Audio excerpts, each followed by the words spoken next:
Matthew 15th verse.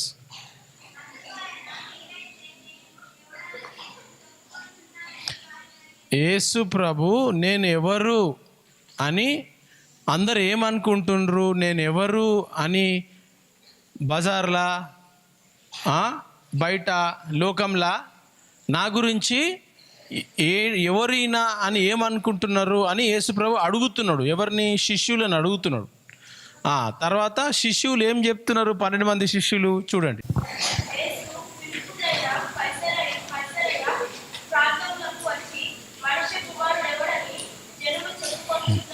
జనులు నా గురించి ఏం చెప్పుకుంటున్నారు అని యేసుప్రభు అడుగుతున్నాడు.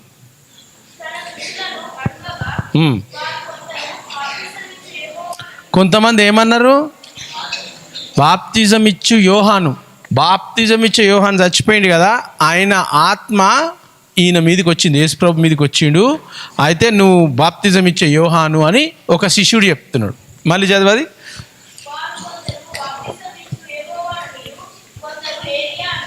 కొందరు బాప్తిజం ఇచ్చే యోహాను అంటున్నారు. నువ్వెవరు యేసుప్రభు అంటే బాప్తిజం ఇచ్చే యోహాను అని కొంతమంది అన్నారు.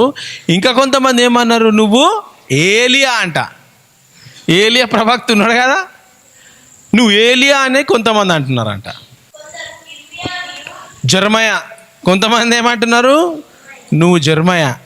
అందరికీ తెలుసు యేసు ప్రభు నజరేయుడైన యేసుక్రీస్తు అని అందరు పిలుస్తారు.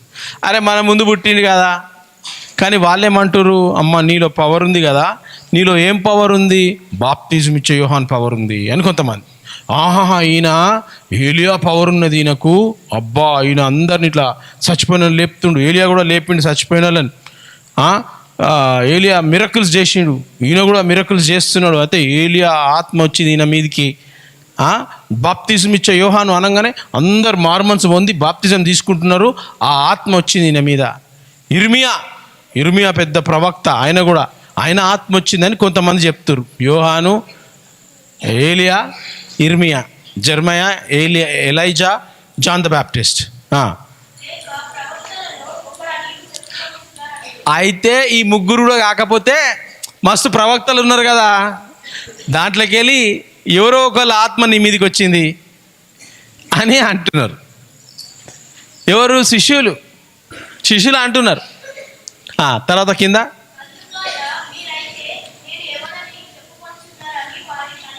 అయితే ఓకే మీరు ఇదంతా చెప్తున్నారు, వాళ్ళు అంటున్నారు, వీళ్ళు అంటున్నారు, ఇది అంటున్నారు, కానీ వీళ్ళందరూ ఒక స్టోరీ చెప్తున్నారు. నిజంగా మీరు చెప్పండి, నేను ఎవరో చెప్పండి నిజంగా అని యేసుప్రభు అడుగుతున్నాడు.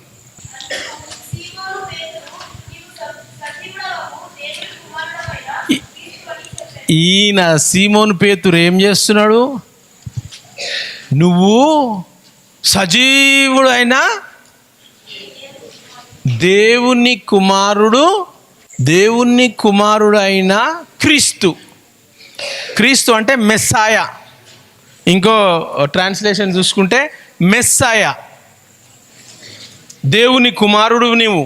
ఈ ప్రవక్త కాదు, ఆ ప్రవక్త కాదు, ఈ ప్రవక్త కాదు, దేవుని సన్, నా కుమారుడు యేసు క్రీస్తు అనంటే ది అనాయింటెడ్ వన్, మెస్సాయా, రాబోయేవాడు, లోక రక్షకుడు అని చెప్తా ఉన్నాడు పేతురు.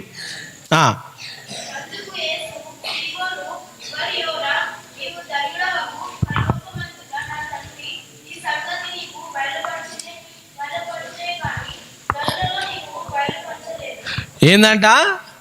నీకు పరలోకంలో ఉన్న దేవుడు బయలుపరిచిండు, ఇంకెవ్వరు బయలుపరచలేదు.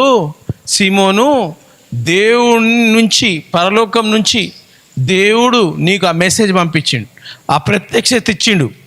వీళ్ళందరూ శిష్యులే. అర్థమైందా? దాని తర్వాత కింద చదువు.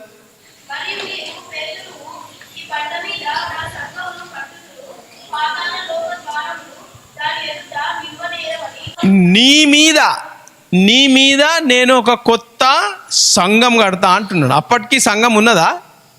లేదు.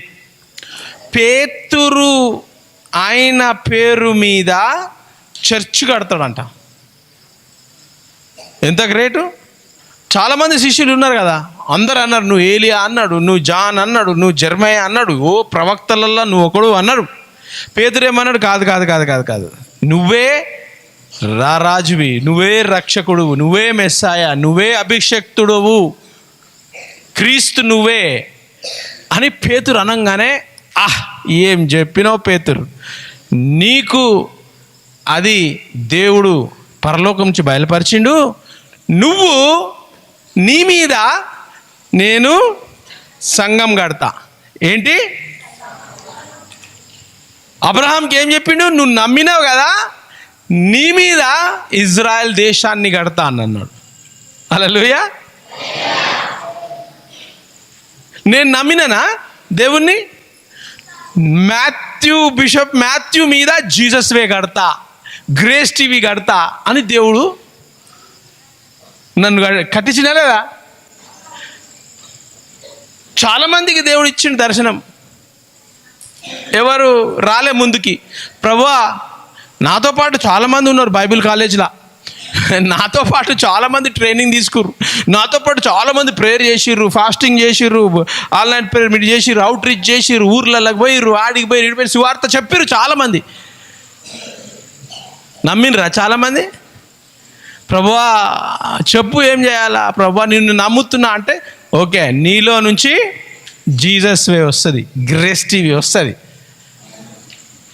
నా మీద దేవుడు అని నమ్మినా కాబట్టి. పేతురు కూడా ఏమంటున్నంటే, వీళ్ళందరూ చెప్పిర్రు కానీ వాళ్ళు కాదు, నువ్వు మెస్సాయవు అనగానే యేసుప్రభు అన్నాడు, నీ మీద మొత్తం church, beginning of the church కట్టేస్తా అని అన్నాడు.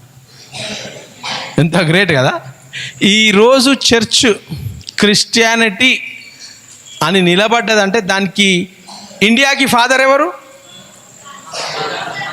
మహాత్మా గాంధీ. చర్చ్కి ఫాదర్ ఎవరు? పేతురు. ఎవరు స్టార్ట్ చేసిరు church? Father of the church. సంఘంకి శిరస్సు, తల ఎవరు? యేసు ప్రభు. కానీ ఆ శిరస్సు ఎవరి మీద కట్టిండు? పేతురు, నీ మీద, నీ బండ మీద నేను సంఘం కడతా అని పేతురు లీడర్ అయిపోయింది చర్చ్కి. ఫస్ట్ లీడర్ చర్చ్కి ఎవరు? క్రిస్టియానిటీకి అపోస్తుల కార్యాలలో ఫస్ట్ లీడర్ పేతురు అయ్యిండు. ఎందుకు అయ్యిండు పేతురు లీడరు? అది కరెక్ట్గా గుర్తుపెట్టిండు, యేసు ప్రభుని కరెక్ట్ గుర్తుపట్టిండు. వేరే వాళ్ళు ఏం చెప్పారు? బాప్తిజం ఇచ్చి యోహాన్ అని ఒక ఆయన అన్నాడు. ఆయన బాప్తిజం ఇచ్చి యోహానా? తలకాయ వెళ్ళిపోయాడు యోహాన్.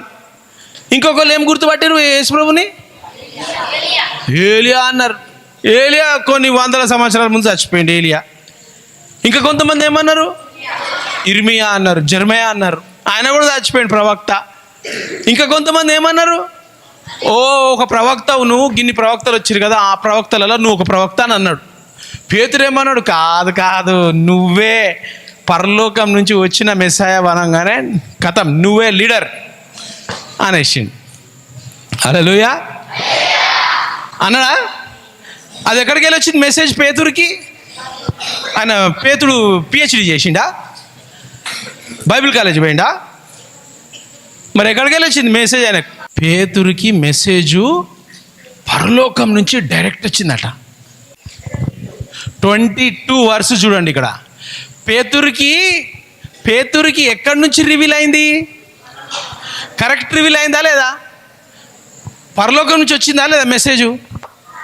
మనకు కూడా డ్రీమ్స్, విజన్స్, ప్రాఫెసీస్, బైబిల్స్ అన్నీ వస్తున్నాయి కదా. ఇక్కడ 22 వర్స్లో చూడ ఏమవుతుందో.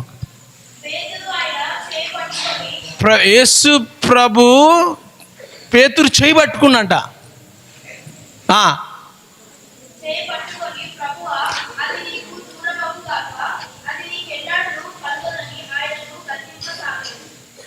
ఏం చేస్తున్నాడట? ఏం గద్దిస్తున్నాడట. పాపం మన హీరో పేతురు గారు ఏం చేసిర్రు? యేసుప్రభుని పట్టుకొని గద్దిస్తుండు. నేను ఉన్నా కదా, నీకు ఎవడు వస్తాడు, నీ మీద చెయ్యి ఎవడు పెడతాడు చూస్తా కదా, అసలు నేను చంపని అని ఎవ్వడు నిన్ను చంపడు, నేను ఉన్నా కదా, చచ్చిపోదు నువ్వు బతకాలా అంటుండు. దాని కింద గద్దించిన తర్వాత ఆయన యేసుప్రభు ఏం చేసిండు? యేసు చేయి పట్టుకొని లేస్తే యేసుప్రభుకు తిరిగి, సాతానా నా వెనుకకి వెళ్ళిపో అంటుండు. ఎవరిని అంటుండు? అరే ఇప్పుడే కదా పరలోకం నుంచి మెసేజ్ వచ్చింది పేతురికి. వచ్చిందా లేదా?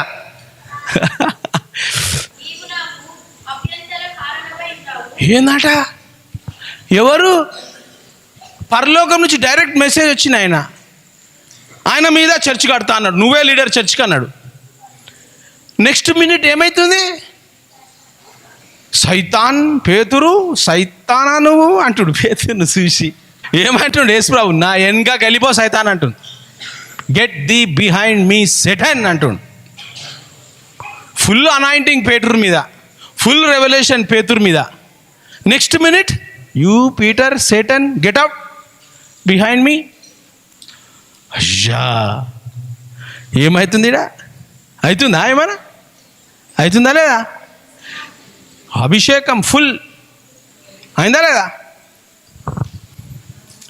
వీళ్ళలో పరిశుద్ధాత్మ దేవుడు వచ్చింది. వీళ్ళలో యేసు ప్రభు ఒకసారి ఏమంటాడంటే రిసీవ్ ద హోలీ స్పిరిట్ అంటాడు రూమ్లో. పరిశుద్ధాత్మని పొందుకోండి అని అంటాడు చావక ముందే.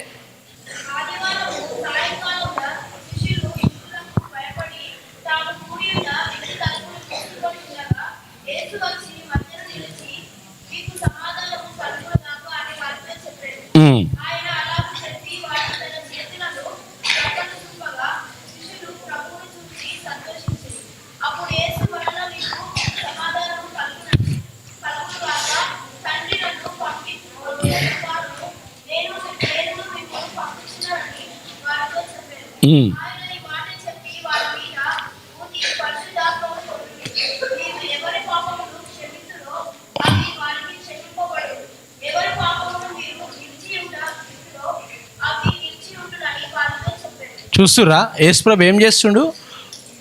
వారి మీద ఊదుతున్నాడు, రిసీవ్ ద హోలీ స్పిరిట్ అని.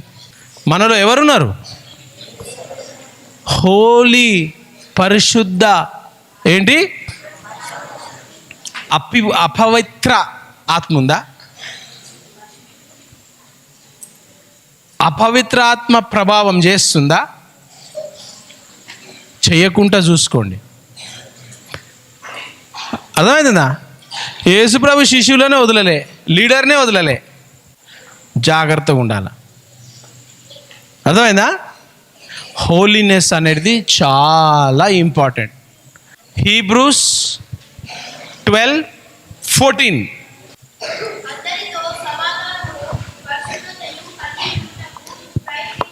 పరిశుద్ధతను కలిగి ఉండాలా? ఏముండాలా? అన్హోలీనెస్సా? హోలీనెస్సా? హోలీనెస్ కలిగి ఉండాలంట. ఏంటి దాని అర్థం? ఏంటి? అన్హోలీనెస్ కూడా కలిగి ఉండొచ్చు కదా, అవునా కదా? ఒకవేళ పరిశుద్ధంగా లేకపోతే ఏమవుతుంది? చూడు, చదువు.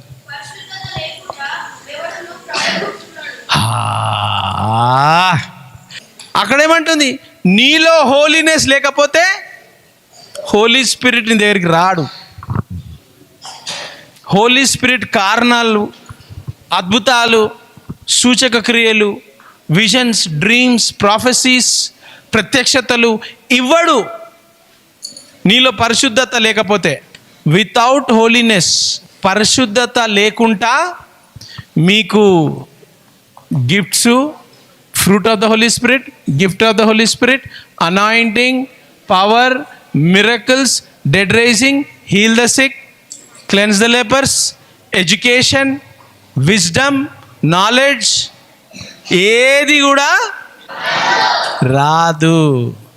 మీకు హోలీనెస్ కావాలా, మీకు హోలీ స్పిరిట్ కావాలంటే మీరు ఎట్లుండాలా?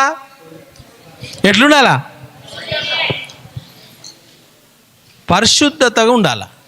పేతురు గురించి ఎట్లా దేవుడు పరలోకం నుంచి ప్రత్యక్షత వచ్చింది, దేవునితో ఉన్న వాళ్ళకు ప్రత్యక్షత కొంతమందికి లేకుండే, పేతురు ఒక్కొనికే వచ్చింది.